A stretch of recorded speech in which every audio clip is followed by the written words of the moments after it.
नया chapter start कर रहे हैं, इनका नाम है D and F block elements. तो आपको ये एनुअल एग्जामिनेशन में टोटल 8 मार्क्स का ये चैप्टर है। यहाँ पर क्या होता है बोले तो जो आपके एनुअल एग्जामिनेशन पेपर रहते हैं ना, वहां पर क्वेश्चन नंबर 14 जो है वो D and F block elements का रहता है। तो इसका क्या है 2 मार्क्स। ओके, तो इसके बाद क्या होता है बोले तो question number 23 and question number 24 जो है आपको एनुअल एग्जामिनेशन क्वेश्चन में ये क्या होता है बोले तो पार्ट सी में रहता है। पार्ट सी में क्या होता है बोले तो question number 23 and question number 24 ये 3 मार्क्स का है। ओके, तो ये थोड़ा पैटर्न क्या है। अगर हम चैप्टर स्टार्ट करने से पहले D and F block elements, तो D and F block elements की बात करें तो अगर हम पीरियोडिक टेबल की बात करें तो ये एस ब्लॉक है, ये डी ब्लॉक है, ये पी ब्लॉक है और ये एफ ब्लॉक है। ओके, सो अगर हम पीरियोडिक टेबल की बात करें तो जो ये एस है, ये पी है, ये डी है एंड ये एफ है। तो डी ब्लॉक एलिमेंट्स कहां पर है पीरियोडिक टेबल में बोले तो एस एंड पी ऑर्बिटल के जो बीच में जो एलिमेंट्स है वो क्या है बोले तो डी ब्लॉक एलिमेंट्स। ओके, तो अगर हम डी ब्लॉक एलिमेंट्स को कैसे डिफाइन करते हैं बोले तो the elements in which the electrons enters into n-1 d orbital, उसको क्या बोलते हैं बोले तो डी ब्लॉक एलिमेंट बोलते हैं। मतलब कौन सा भी एक इलेक्ट्रॉन्स यानी एक एटम का हम एक एलिमेंट्स का हम इलेक्ट्रॉन कॉन्फिगरेशन लिखते हैं ना, तो वहां पर क्या होता है बोले तो n-1 d ऑर्बिटल यानी इलेक्ट्रॉन से n होता है ना, उसको हम बोलते हैं डी ब्लॉक एलिमेंट। तो n-1 d क्या है बोले तो इसका फॉर्मूला।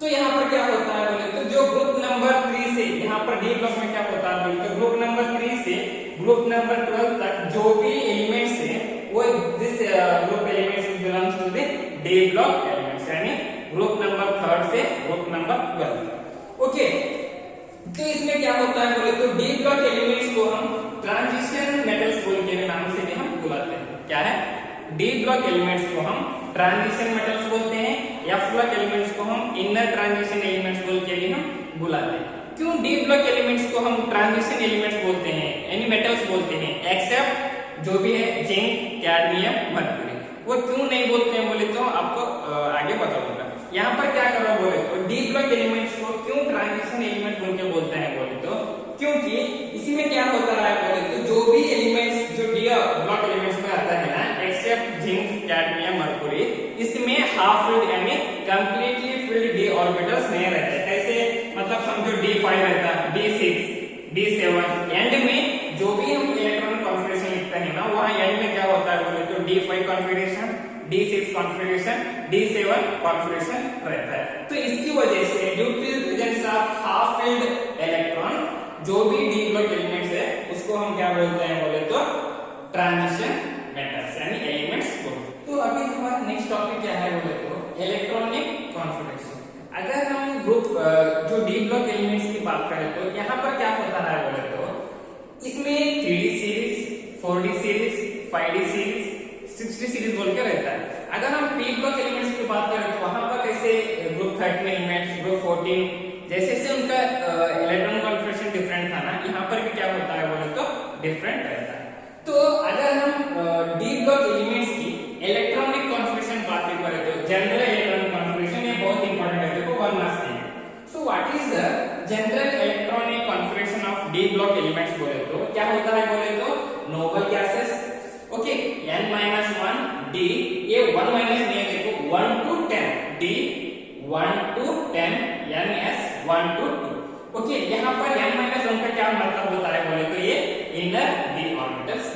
ओके, तो यहाँ पर क्या होता है बोले तो डी ब्लॉक एलिमेंट्स में टोटल 4 सीरीज है, एक 3D series, 4D series, 5D series, 6D series. तो आपको ये होता है 3D सीरीज किसको बोलते हैं बोले तो जो भी इलेक्ट्रॉनिक कॉन्फिगरेशन लिखने के बाद 3D ऐसा 3D कैन, 3D6, 3D5 ऐसा एंड होता है ना, उसको हम बोलते हैं 3D सीरीज।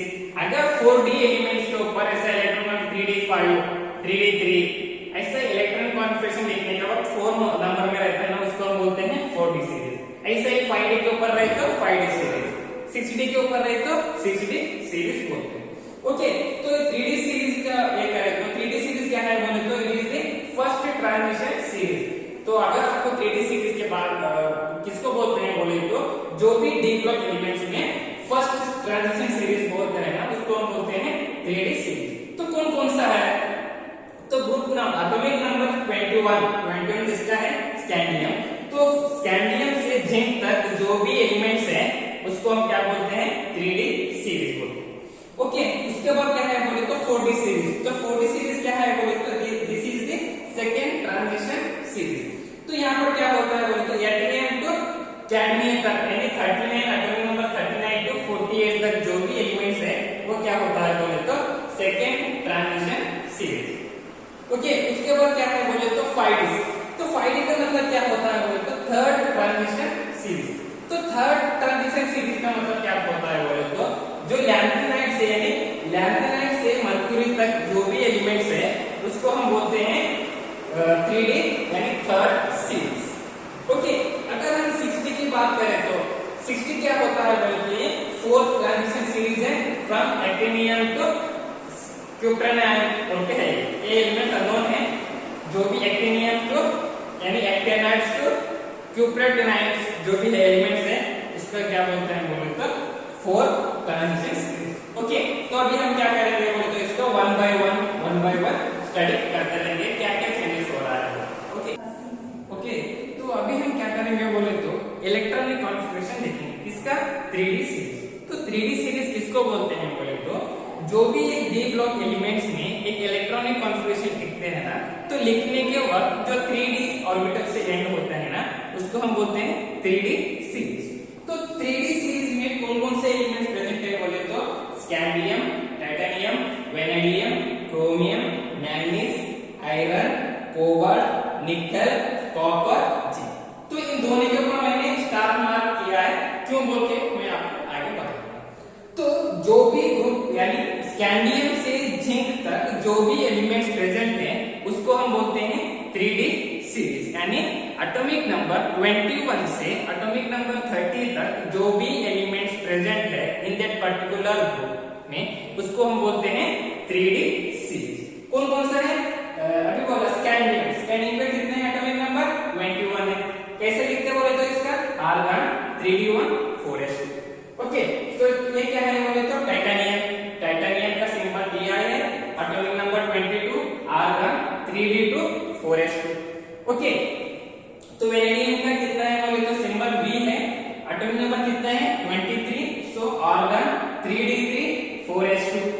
ओके, तो क्रोमियम क्या है बोले तो क्रोमियम एटॉमिक नंबर 24 है, आर्गन 3D5 4s1। ये थोड़ा याद रखो, मैं आपको ये होने के बाद बोलूंगा। आर्गन में कितना इधर 3D5 4s1 है। क्यों?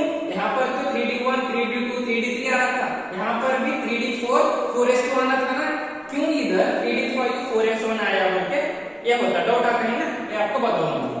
तो ये भी क्या है बोले तो मैंगनीज का क्या है 25, आर्गन 3D5 4s2, ये भी सही है।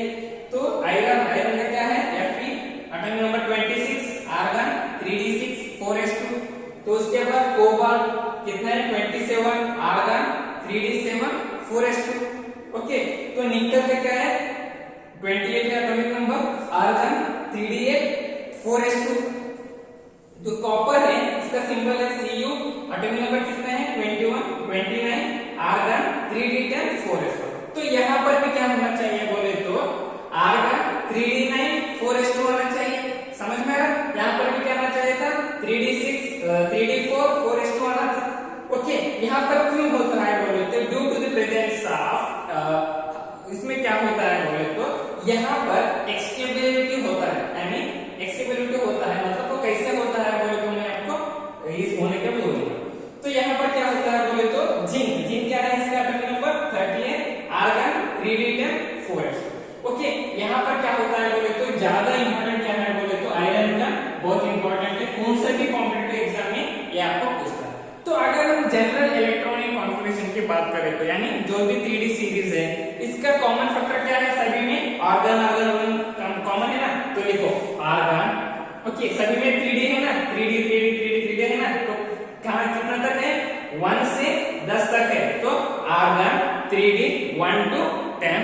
तो 4s में कितना है 2 है 1 है, सो 1 से 2 तक है, सो आर्गन 3D कितना है 1 to 10, ओके 4s के ऊपर कितना है इधर 1 से 2 है। सो दिस इज द बहुत इंपॉर्टेंट है, what is the general electronic configuration of 3d series बोले तो argon 3d 1 to 10 4s 1 to 2। यहाँ पर क्यों ऐसा आता है बोले तो मैं आपको बताऊंगा। ओके तो अभी हम इलेक्ट्रॉनिक जो 3d सीरीज में हम इलेक्ट्रॉनिक कॉन्फिगरेशन में क्या हो रहा था बोले तो क्रोमियम एंड कॉपर का जो इलेक्ट्रॉनिक कॉन्फिगरेशन 3d4 4s2 आना था। कैसे आना था बोले तो यहाँ पर है देखो 3d4 4s2 आना था, लेकिन हमने क्या किया बोले तो आर्गन 3d5 4s1 लिखे। क्यों लिखे बोले तो due to the presence of half filled orbitals. तो अगर हम 10 को डिवाइड बाय 2 करें तो कितना होता है 5 होता है।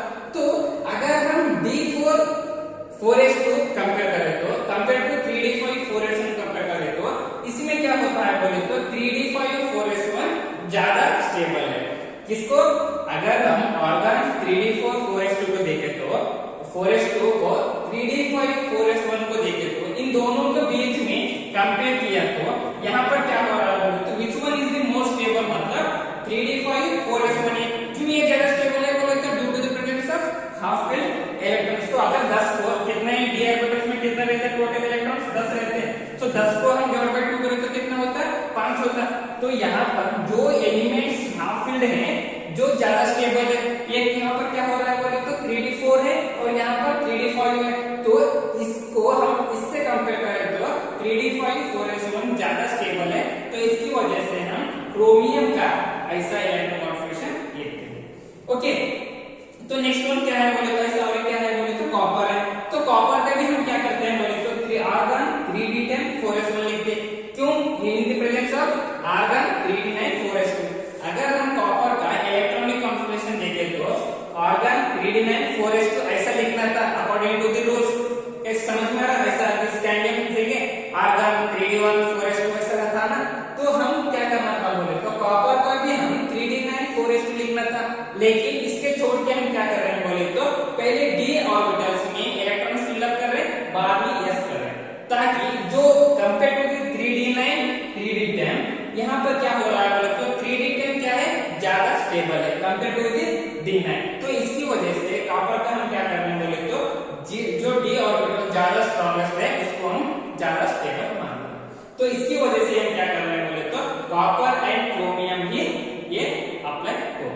क्यों कॉपर एंड क्रोमियम में अप्लाई हो रहा है बोले तो due to the presence of ये क्रोमियम में due to the presence of half filled orbitals. Okay और जो कॉपर में क्या हो रहा है बोले तो due to the presence of more stable. तो यहाँ पर क्या होता है बोले तो मैंने स्टार्टिंग में क्या बोला था d block elements are also called as a transition elements or metals. लेकिन इसमें क्या होता है बोले तो जिंक कैडमियम एंड मर्क्यूरी। तो वो कौन कौन से एलिमेंट्स है zinc cadmium and mercury. Okay ये किसका आता है बोले तो जो भी जिंक कैडमियम मर्क्यूरी एलिमेंट्स है यहाँ क्या होता है बोले these are not considered as a transition metals. क्यों क्यों ऐसा उसको ट्रांजिशन मेटल्स बोल के करते हैं? क्योंकि अभी ना आपकी मैंने ही बोला था कि जो भी ग्रुप नंबर 3 से ग्रुप नंबर 12 तक एलिमेंट्स हैं उसको हम ट्रांजिशन एलिमेंट्स बोल के बोलते हैं बोल के मैंने ही बोला था। लेकिन यहाँ पर क्या हो रहा बोले तो जो जिंक में d10 इलेक्ट्रॉन कॉन्फिगरेशन है d10 4s2, कैडमियम में क्या हो रहा है d10 4s2, ओके मर्क्यूरी में क्या हो रहा है d10 4s2। मतलब जो जिंक कैडमियम मर्क्यूरी है उसमें d ऑर्बिटल्स में कितने इलेक्ट्रॉन चाहिए उतने कंप्लीटेड है, s ऑर्बिटल्स में कितना है उतने कंप्लीटेड है। तो इसी के थ्रू से आपको और एक डाउट आते होंगे। तो यहाँ पर सिर्फ कॉपर में भी क्या हो रहा है बोले तो d10 है, क्या इसको भी हम ट्रांजिशन मेटल्स बोल के कंसीडर नहीं करते हैं क्या बोल के दिमाग में आता है? ऐसा नहीं है, क्योंकि यहाँ पर d में कंप्लीटली फिल्डअप है लेकिन s में फिल्डअप है क्या नहीं है, क्योंकि s का जो कैपेसिटी है कितना है s का 2 है, ओके d का कितना है वो तो 10 है।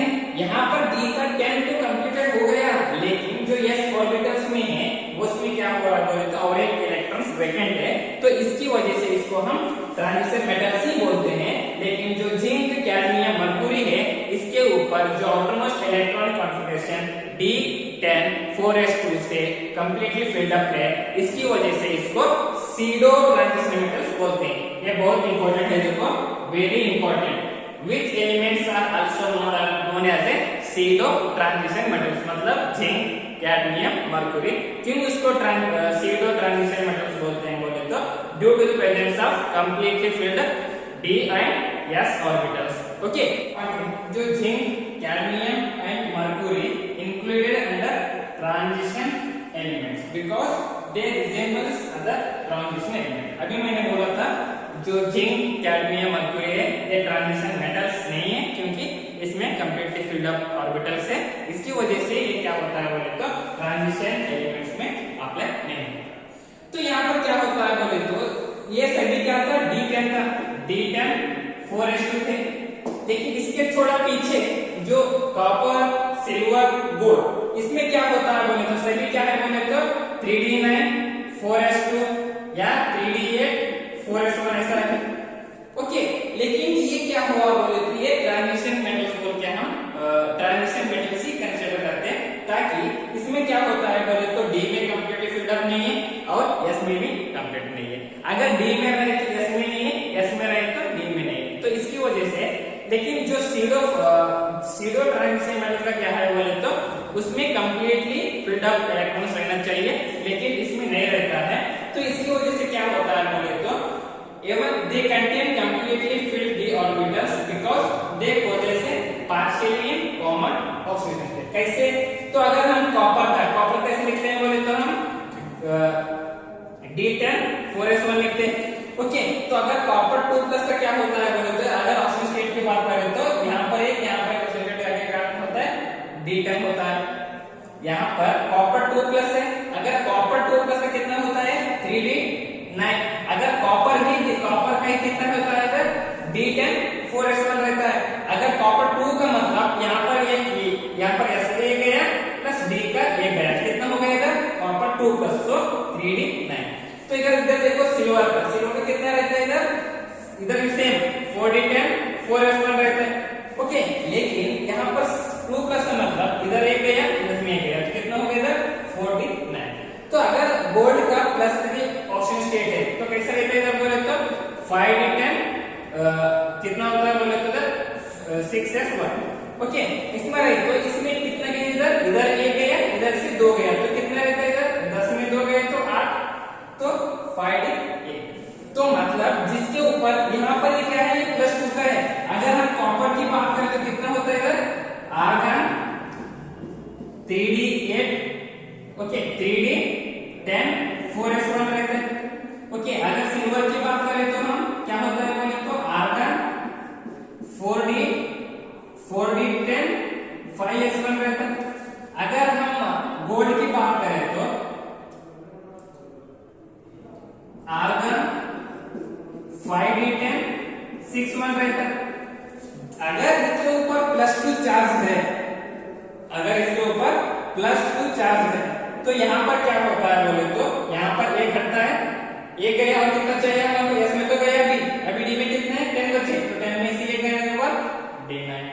तो यहाँ पर क्या है ये +2 है, तो +2 मतलब इधर एक गया तो इसमें से एक जाता है, अभी कितना बचता है इधर 9। तो इधर क्या है